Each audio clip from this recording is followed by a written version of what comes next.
Oh, you started now? Yeah. Sorry, sorry. I thought, so how did it all start? So basically, back in 2010, I just got my first mortgage and a property in Colne. I was actually a qualified plumber at the time. Unfortunately, the recession kicked in. A lot of companies back in them days then obviously lost their jobs. The company went into liquidation.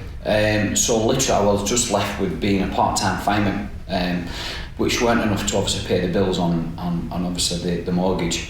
So obviously I knew a couple of all-time firefighters who had window cleaning rounds. So I had a quick look into window cleaning rounds, and there were one for sale in Colne, and it took £260 2 weeks, and then 2 weeks later it took I think £190. So it weren't much, but it was just enough to obviously get through. So I was obviously doing that as well as doing the firefighting, and I'm on a bleeper system, so the minute the bleeper went I'd just drop my ladders, run across to the fire station and obviously turn out for the fires. From that then an opportunity came up to buy the McDonald's, which were 4 of them. They were Colne, Burnley and Clitheroe. And it was a big risk because I didn't know much about cleaning, but what I did know is we needed more income coming in, personally.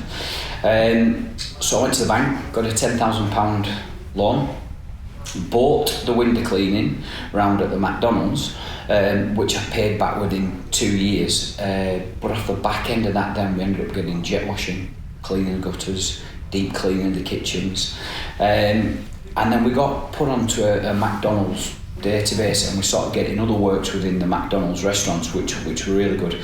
One of them nearly led to going to the Olympics down in London. We got offered to potentially go down there. It was just too early and too big of an operation for me to do as a one-man band. So obviously that started. From there then some more window cleaning rounds come for sale locally in a little town called Abbey. From that we bought them, and then I looked into new systems and how I could benefit doing the window cleaning but doing it a lot quicker. So I looked into the reach and wash system, which nobody around in the area had, and that's when I got the grant from Pendle Enterprise.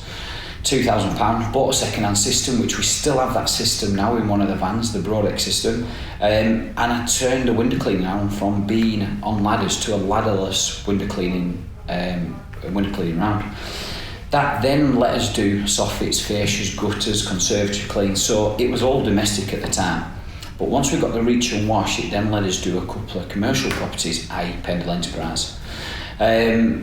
And then one day we was up at a local school playing football, and I had reach and wash on the side of the van, and the caretaker come up to me and said, do you, obviously window cleaning and whatnot, and he asked me to be invited on a tender. Didn't have a clue what a tender were, didn't have a clue what it entailed at all.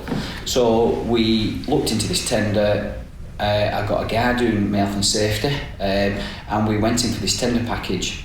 Went in probably way too cheap, but because obviously it was new to us, we got the contract. 7-8 years later, we're still with that company, and we probably turn over 800,000 a year with them a year now. So we do the hospitals and schools and everything else. So in effect, that's where it started. But once obviously we then got the new system, it let us do other things. I then did my flood and fire restoration qualification, my high-level training, my crime scene cleaning, carpet cleaning, which then let us go into all different aspects and areas of obviously commercial cleaning. So it started from a little window cleaning round, and from that I then sold them window cleaning rounds, invested that back into the company to buy his own or his first cherry picker. We then bought obviously carpet machines instead of hiring them, so we then started reinvesting the money from the window cleaning rounds that were then paid off back into the business to buy machinery to get going really.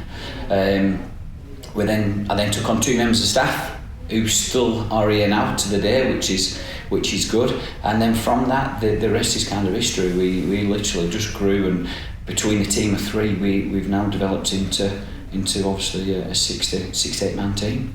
So.